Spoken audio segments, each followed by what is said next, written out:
มองสูงๆทั้งเจ้าน่ะสะลงมาพี่บุตรสะลงมาทั้งพี่นางมันเพียงๆกันละร้อยโอ้ยบ่อยากได้ต้มเป็ดยาไปนี่นะยานะเป็ดเนี่ยยาบ่กินไอหัวบ่กินน้ำมันที่บ่แม่นหยังเนาะมันสิบ่แซ่บกันไอหัวบ่กินน้ำน่ะน้ำหัวเนาะลายคือเป็ดก็ยังบ่อยากกินเป็ดเนาะได้แล้วล่ะมีแต่ว่าเคลียร์ลงมาบัดนี้อยู่สายมีอันว่าหม่องอันขั้นนั่นน่ะบ่นางโดยแยงเขาเอิ้นว่าหยังแยงเนาะบอกว่าแยงขั้นเขาเฮ็ดหัวแยงเฮ็ดหัวสวนผักเนาะเขาขายเป็นกิโลบ่โลนึง60ได้แล้วพ่อได้แล้วทั้งน่ะ2 โลนี่เนาะโอ้พุ่นน่ะอ๋อเขาคิดว่ามันมาถ่ากินหยังมันมาถ่ากินอันนี้เนาะกินใส่เดือน2 โลครึ่ง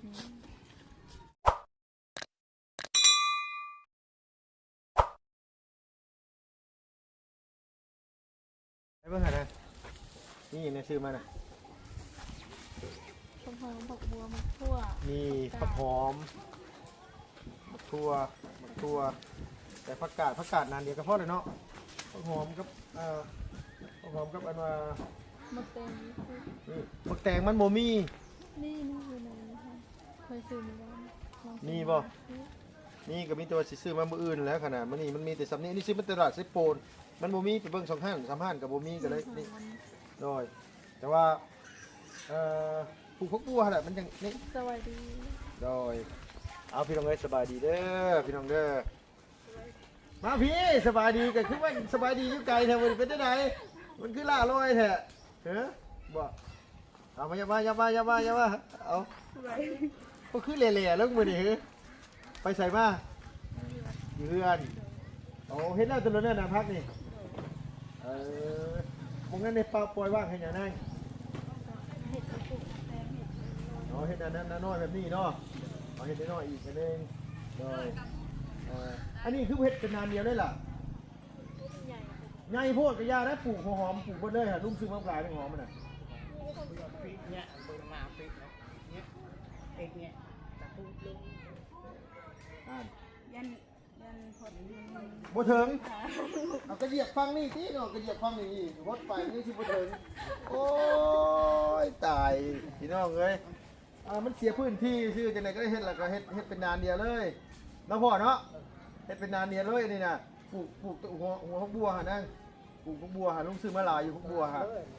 พอดีได้นานนึงหั่นตัวใดหัวมันใหญ่เฮาบิหัวมันน่ะบิปลูกเอาได้บ่มิแต่ว่าได้เพิ่นล่ะไล่เบิดอะไรเจ้าน่ะเอาแนะนำให้กับบ่ดีเฮานี่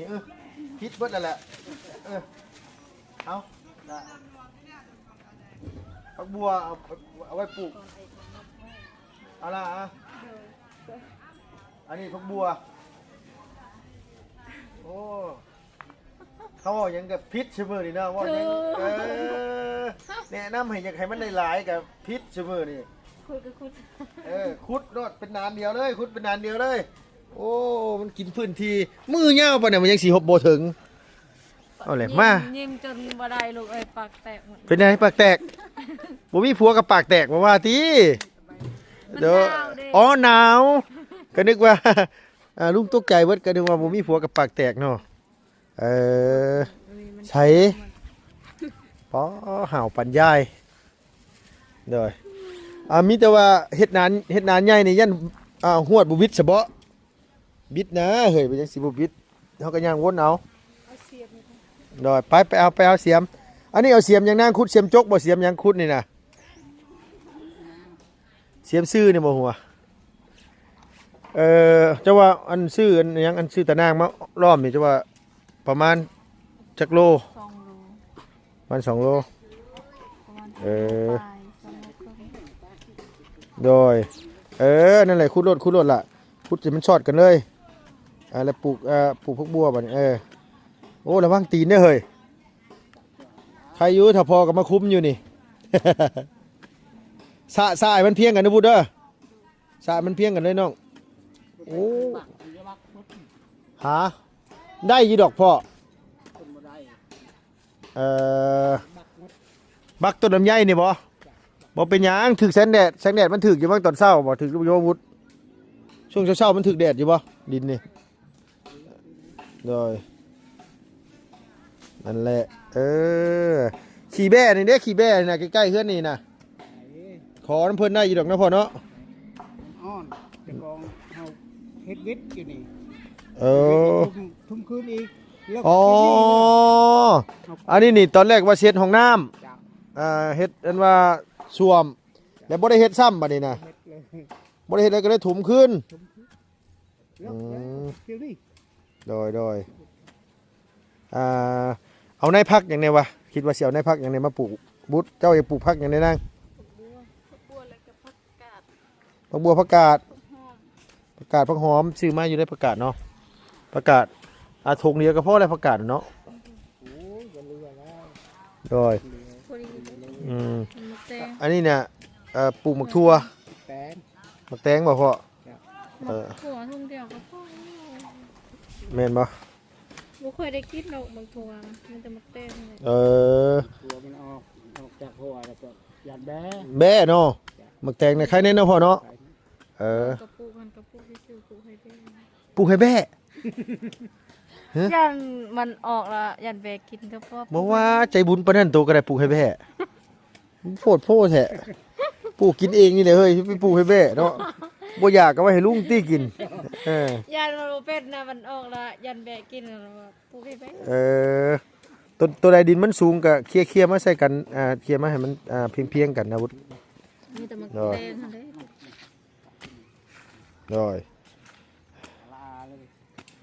มักแตงก็บ่ออกมักแตงนะเดี๋ยวซื้อมาใหม่ซื้อแล้วซื้อเมื่อวานนี้ปลูกเมื่อเช้าเหยียบนี่ก็ได้หรอกลอยจังพ่อเด้ออย่าว่ายันมันเหยียบบ่วิดยันหดบ่ไล่ว่าซั่นว่าโอ้ยดอน้องเพิ่นละเอียดละออดีโลปลูกนานมักใหญ่นี่ก็ซ้ำสิกินอันว่าผักบัวน่ะมาขุดคั้นมันให้มันตรงๆในนางทั้งนี้ล่ะขุดให้มันเพียงๆกันเด้อขุดมันเพียงๆกันเลยโดยนั่นแหละ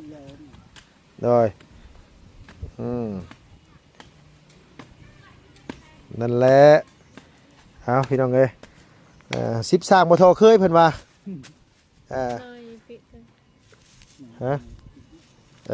มาทางนี้ขุดนั่นแหละซับลงมามันสูงเฮา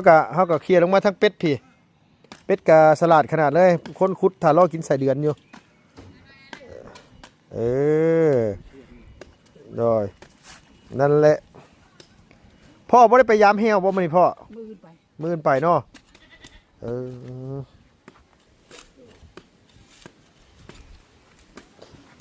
ลูกผู้ใดสักผู้ใดน้อยนี่คือเป็นแต่สร้างแท้บ่แม่กับเราเทิงพ่อกับเราเทิงบ่คือเล่าลุมแท้บ่เฮ้ยบ่ดอยเนาะเราขาวคือคนลูกคนในเมืองสิอยู่กำแม่ได้น้องใหม่บ่โอ้เอาที่ว่าเราท้องมื้อนั้นน่ะเราคลอดลูกบ่วุฒิเราคลอดอะไรคลอดมื้อใดนางโดย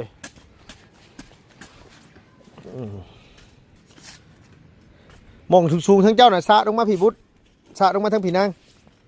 มันเพียงๆกันละร้อยโอ้ยบ่อยากได้ต้มเป็ดยาไปนี่นะยานะเป็ดเนี่ยยาบ่กินไอหัวบ่กินน้ำมันที่มันเป็นอย่างนอกมันสิบ่แซ่บกันไอหัวบ่กินน้ำน่ะน้ำหัวเนาะลายคือเป็ดก็ยังบ่อยากกินเป็ดได้แล้วล่ะมีแต่ว่าเคลียร์ลงมาแบบนี้อยู่สายมีอันว่ามองอันขั้นนั่นน่ะบ่นั่งโดยแยงเขาเอิ้นว่าหยังแยงเนาะบอกว่าแยงขั้นเขาเฮ็ดหัวแยงเฮ็ดหัวสวนพักเนาะเขาขายเป็นกิโลบ่โลนึง เออได้แล้วพ่อได้แล้วทั้งน่ะ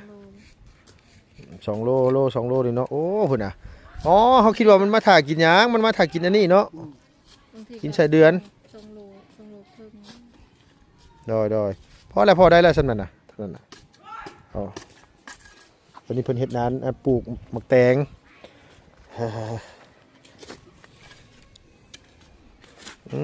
เฮ็ดใหญ่ๆสิรถวุฒเอ้ยยื้อเอานางบัว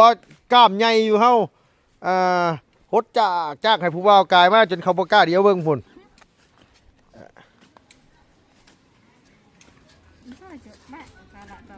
ติดปลาดอเอ็นแต่จะปลาดอเลยปลาดอก็ปลาหลวกปลาดอได้เต้นได้พอ ก็คือจะพุ่งห้องกันอะไรจะขับเบ้าจะนั่งกินกล้วย ที่สุดเลย แม่นแล้วก็ตรงนั้นก็ขุดเข้ามาอีกให้ถนนใหญ่ๆหน่อยนึงนะพ่อเนาะโดยนี่นั่นแหละเห็นบ่ถ้าพ่อแล้วนี่ผ่านงานมาหลายแล้วไอ้หัวก็เคยไปเฮ็ดอยู่เฮือนย่าซื่อๆดอกจังเฮ็ดเป็นหั่นน่ะอยู่บ้านเองก็เฮ็ดบ่เป็นดอกแหน่มาแล้วบ่ลืมสายแบตน้องบัดทีนี้น่ะสายแบตเสียบแบตน้องบุตรอยู่เฮือนบ่เป็นหยังดอกน้องบุตรเนาะตอนแรกก็มื้อนอนอยู่พุ่นอยู่หรอ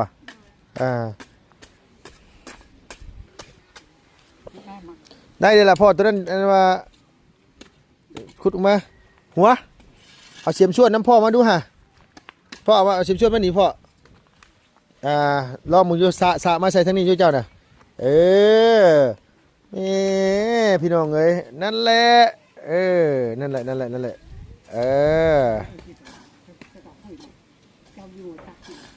ด้แล้วพ่อนั่นแหละเอาตัวนี้แหละนี่ก็ได้อยู่ดอกครับว่าตัวนั้นป้าไว้หั่นแหละตัวนั้นน่ะป้าไปปลูกหมกแตงแต่ผมต้องซับก้อนน้อยกว่านี้บ่หัวต้องซับให้มันน้อยกว่านี้บ่ซับให้มันมุนกว่านี้เนาะ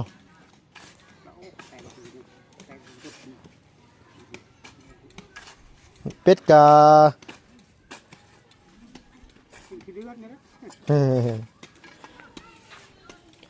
ผักบัวพอดีเลยนานนึงเลยแหละนี่นะผักบัวที่ลุงซื้อมาฮะ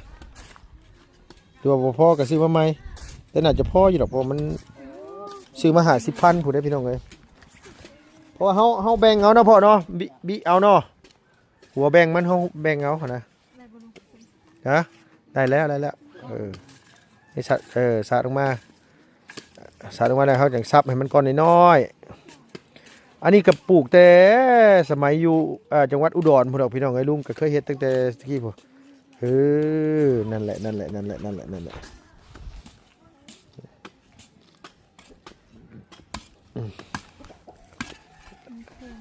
มันแข็งโพดโอ้เสียมนี่บ่เสียมแบบนี้นี่ติเดี๋ยวอื่นสิซื้อกันว่านี่มาให้น้องเพิ่นพี่น้องเอ้ยหนาวซ้ำนะวุฒนอนบ่เป็นรับเป็นตื่นเนี่ยเนาะเฮ้ยเนาะหนาวบ่พ่อกันว่าได้ห่มแล้วว่าผ้าห่มใหม่น่ะเอาลงมาห่มแล้วได้พ่อเอ้ยเริ่มแล้ว เอาลงมาห่มให้มันอัน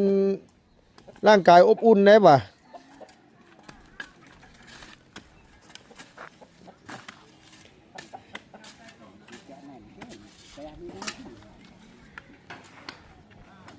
โดยแล้วก็ซับก้อนมันน้อยๆแล้วก็จังอันว่าล้อมหัวเลยจังอันปลูกเนาะหัวเนาะโอ้คืองามแต่ละมื้อนี้งามไม่ใช่บ่มีจัก50เนี่ยบ่พอได้เติมน้ำมันรถเมื่อเซโปนนี่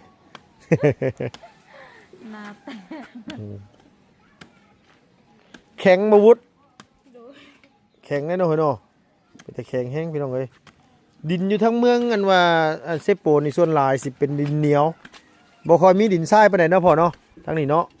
ส่วนนั้นมันเป็นดินดงนะดินป่าดินดงนะมันดินโพนดินอันนี้ได้ยังได้กินเฮ้ยมื้อนี้ได้ยังกินพักเพื่อนหัวก็กินมุกหน่อไม้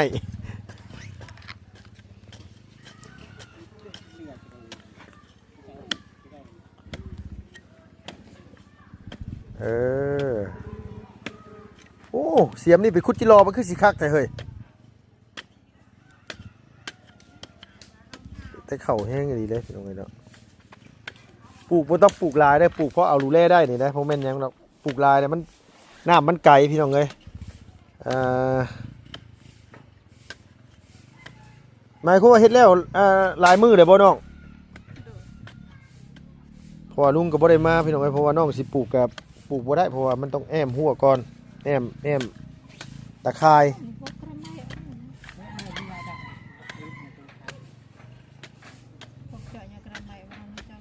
nay tôi ở pila lựa trong cái là pila rồi ก้อยแปะแป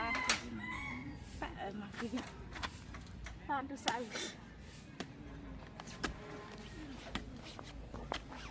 เอาแต่หมักแตงเนาะหมักทั่วบ่ต้องปลูกก็ได้สมมุติเลยยันมันว่าปลูกแล้วมัน phụ làมัน โดยมันยาวนะพ่อน้ำหมักทั่วเนาะกับอีกอย่างก็นี่แหละพี่น้องเอ้ยปลูกหมักทั่วล่อแบ้นี่บ่ไหวปานใดเด้ขุดไปอีกนั่นแหละพุ่นหมู่เพิ่นก็ขีดให้คือขนาดนะ làm mình เพื่อนก็ขีดให้คือขนาดเลยเพื่อนก็ได้วะ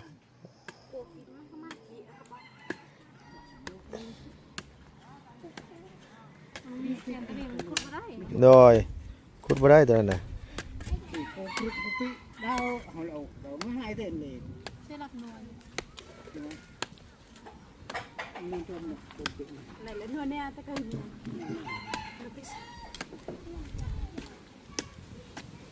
มันก้อนใหญ่มันก็นี่เด้มันต้องซับให้มันแตกๆหมดแล้วนี่ปิดนี่ใส่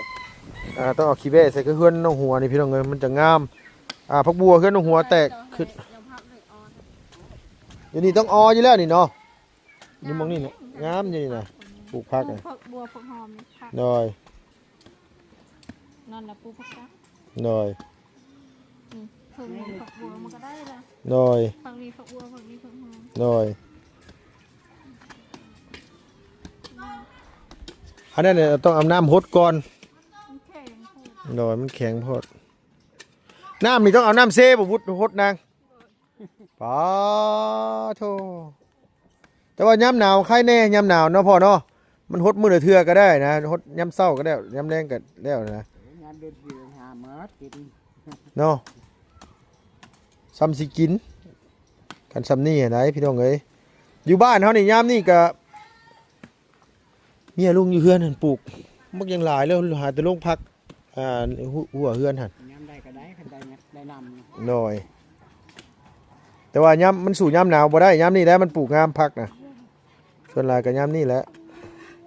หอบแล้วพี่น้องเอ้ย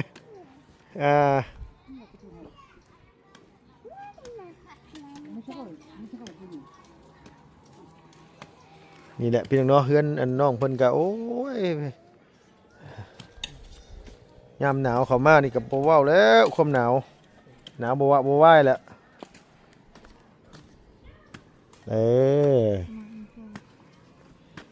สายหัวเปลี่ยนหัวเปลี่ยน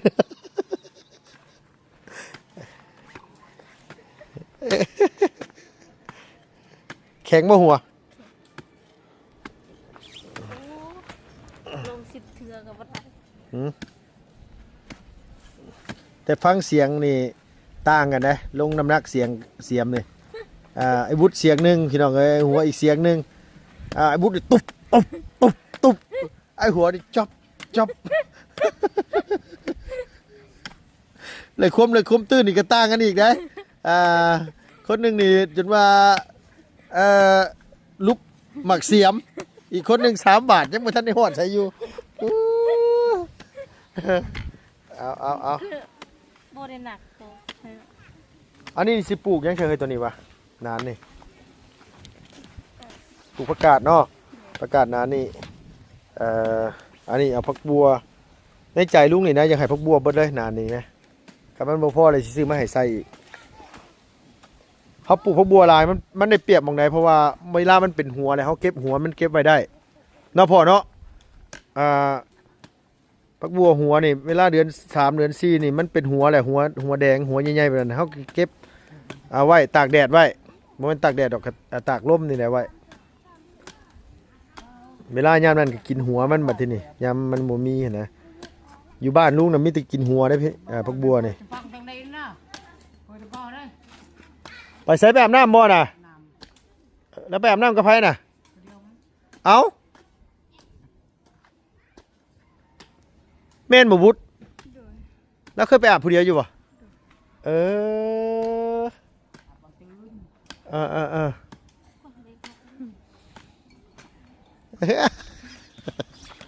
โอ้ยลูกจนเซ่โอ้ยสำนีซื้อก็ได้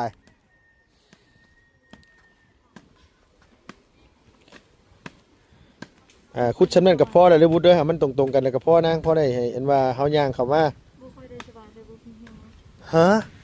บ่ค่อยได้สบายเลยบ่มีแฮง บ่ค่อยได้สบาย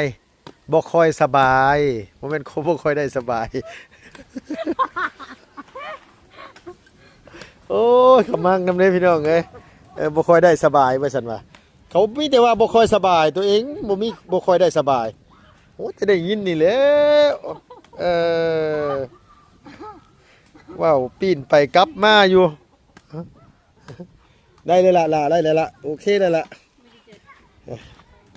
พอละมองหันพอได้เห็นย่างเข้ามาเนี่ยเห็นมันอันว่า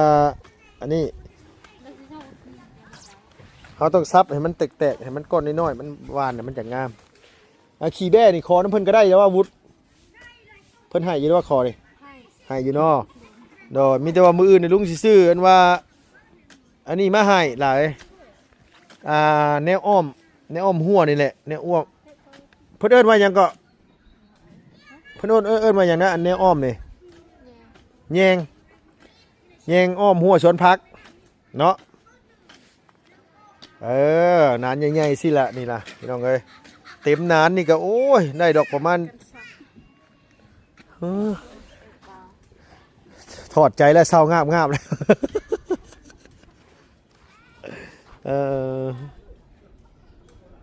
หายังไงนะหาขี้แบ้เอาพี่น้องเอ้ยเนาะ นี่โอนไปยังเด้อฮู้